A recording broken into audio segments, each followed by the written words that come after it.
Before we dive into this story, if you're the kind of person who loves quiet, heart-tugging tales that sneak up on you and refuse to let go, hit that subscribe button right now and turn on notifications. These aren't loud, dramatic stories. They're the ones that settle deep in your chest and stay there long after the screen goes black. The hallway light flickered like it was on its last breath. Clara Whitman stepped out of her apartment, trash bag in one hand, phone in the other, already mentally scrolling through what she'd throw together for dinner. Then she heard a soft crash near the stairwell.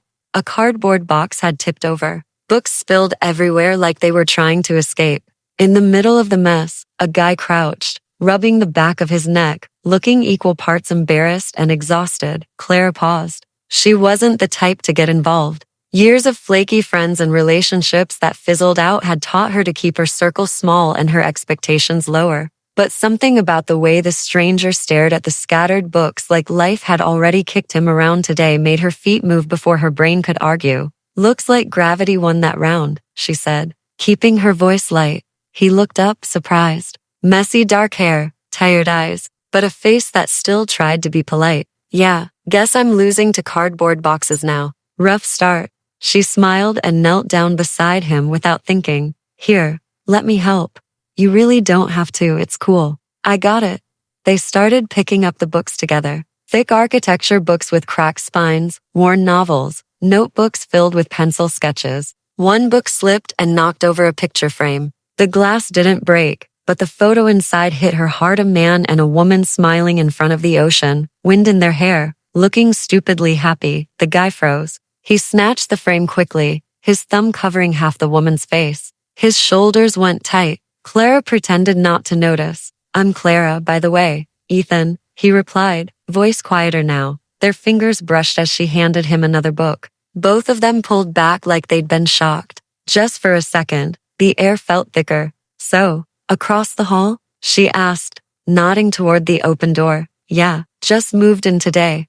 Welcome to the building. Fair warning, the heater works when it feels like it, and the elevator gets dramatic after midnight." He let out a small, tired laugh. "Good to know. Thanks for the heads up. And for stopping." She stood up, brushing dust off her jeans. "No problem. I'm sure we'll run into each other again." As she walked away, she could swear she felt his eyes on her back just a little longer than normal. Inside her apartment, Clara dropped the trash bag and leaned against the door. Her heart was doing this weird, annoying flutter. She told herself it was nothing. Just a new neighbor. Just a polite guy having a bad moving day. But when she glanced out her window across the narrow courtyard, a light had just flicked on in the apartment directly opposite hers. His apartment. She stood there longer than she should have, watching his faint shadow move behind the curtains. Neither of them knew it yet, but that clumsy little moment in a dim hallway had already cracked something open. A few days later, it was the elevator. Clara stepped in right as the doors were closing.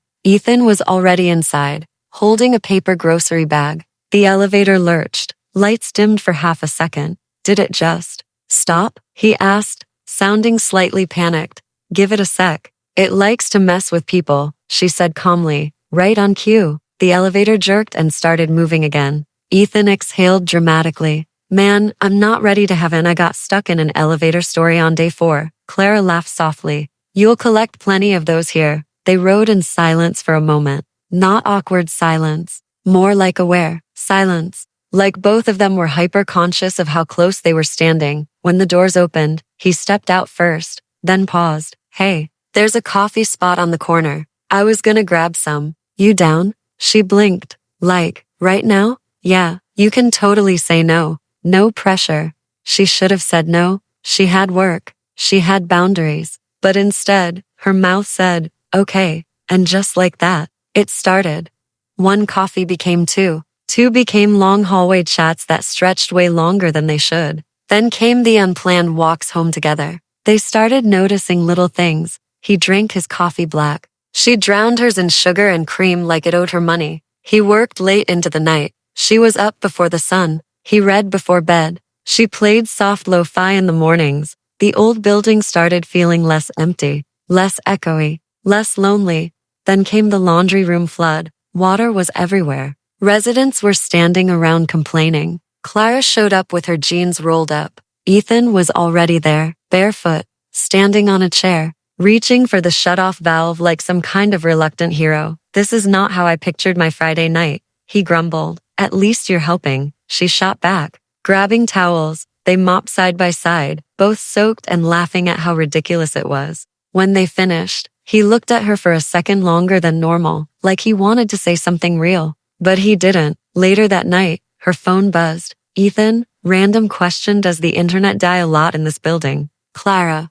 Only during storms. Why? Ethan. Mine's completely dead and I've got a stupid deadline. She stared at the screen, biting her lip. Then typed, Clara, you can come over if you want. 10 minutes later he showed up, laptop under his arm, rain dripping from his jacket. Sorry about this, he said. No big deal. That's what neighbors do, right? They sat on opposite ends of her couch, typing in comfortable quiet while rain tapped against the window. His foot kept bouncing. She noticed.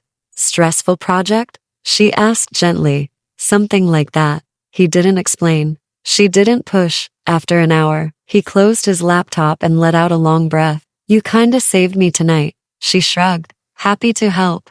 He looked at her seriously. Most people don't. The way he said it made her chest feel tight. When he left, he paused at the door. Thanks again, Clara. Anytime. He stepped into the hallway, then turned back. Clara? Yeah. He opened his mouth, then shook his head. Never mind. Good night. 2 hours later, her phone lit up again. Ethan. Didn't mean to make it weird earlier. Clara? You didn't. Ethan. Can I ask you something? Clara. Sure. Ethan. Would it be okay if I asked for help again sometime? Not just with internet crap. She read it twice. Her heart did that annoying flutter again. Clara, of course. The next morning at the mailboxes, things felt different. He looked like he hadn't slept much. Morning, she said softly. Hey. His eyes lingered on the floor a second too long. You okay? You look wiped. Yeah.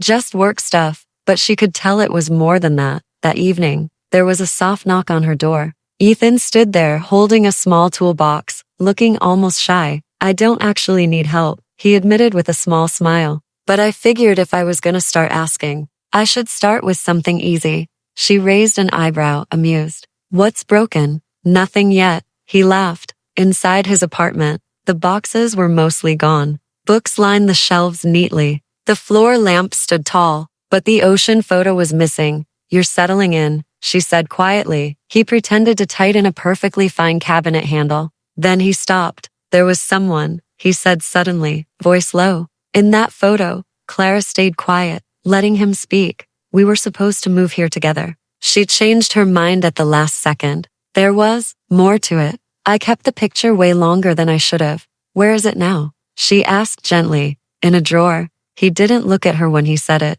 She understood. That kind of drawer, the one you close but your heart never really does. Days turned into weeks. They never talked about her again. But everything shifted. He started dimming the lights for her without being asked, because he remembered she hated bright ones. She started bringing him coffee on nights he worked late. He always let her walk first. She started lingering in doorways. He started smiling more when she was around. Then one night, the power went out across the entire building. Total darkness. Clara lit a candle. 3 minutes later, the familiar soft knock came. Come in, she called. Ethan stepped inside, phone flashlight on. Your place feels way less like the apocalypse than mine. She handed him a candle. They ended up sitting on the floor, backs against the couch, the small flame flickering between them, painting everything in warm gold. You ever think about how weird it is? He said quietly. You can live right next to someone for years and never really know them. But sometimes one random moment changes everything. Clara looked at him. The candlelight danced in his eyes. I try not to think about it, she whispered. Why? Because small moments can turn into big ones, and big ones scare the hell out of me. The flame shifted. Neither of them looked away this time. There it was, that quiet, dangerous, beautiful feeling hanging in the air between them. The kind that whispers, this could be something. And for the first time, neither Clara nor Ethan felt like running from it. If this story hit you right in the feels, drop a like and comment if you believe small moments can change everything.